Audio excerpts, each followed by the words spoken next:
The MiG-23MLA is the latest version in the family for War Thunder, and it flies out for Germany. Let's have a look.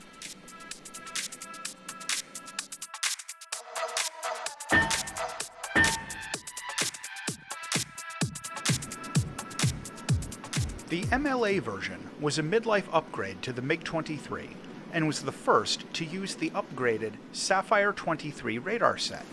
Notably, not all MiG-23MLA aircraft are actually the same. Depending on who they were being produced or upgraded for, the MLA version may have had different radar sets and entirely different electronic equipment without getting any kind of new designation or anything. As a result of that, a lot of the specs that you might find online or in print publications don't match up, but they're not necessarily wrong either. The MLA also received some internal modifications to shift the center of gravity a bit and to try and reduce the weight, with the goal of just making the plane a bit easier to fly. This version of the plane was used by about half a dozen countries before it was eventually retired. What we get in War Thunder is the MiG-23MLA in Rank 7 of the German air tree at battle rating 11.3. As of making this video, this is the boss dog for Germany. The weapon system uses the Sapphire 23 MLA radar set, which is a slight upgrade over the earlier radar found in the MiG-23 MF event vehicle that's available to Germany. It has the usual look-down shoot-down modes, the infrared search and track, plus the ACM boresight mode. The plane also gets a full ballistics computer for its cannons and rockets, but not for the bombs. The loadouts on the MLA are quite varied, but the multi-role loads are noticeably limited, just bombs and R-60s. For air-to-air, lots of missile choices, and also quite a few choices for dedicated ground pounding. The first air-to-air missile is the R-13M1, which is a rear aspect heat seeker with a pretty medium level of overall performance. Next up is the R-60, which is a short-range, tight-pulling dogfight missile that you're probably familiar with by now. Notably, the MLA can take 2 of these on each of its inner weapon stations.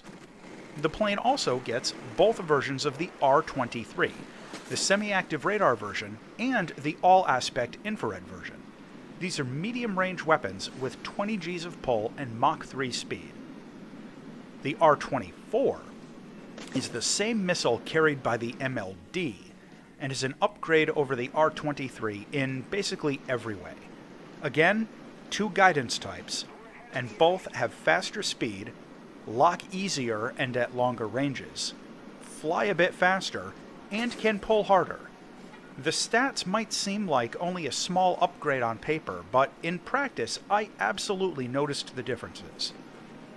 The MLA can also carry the KH-23M manually guided air-to-ground missile for ground attack, but if you do, it'll be your only external weapon.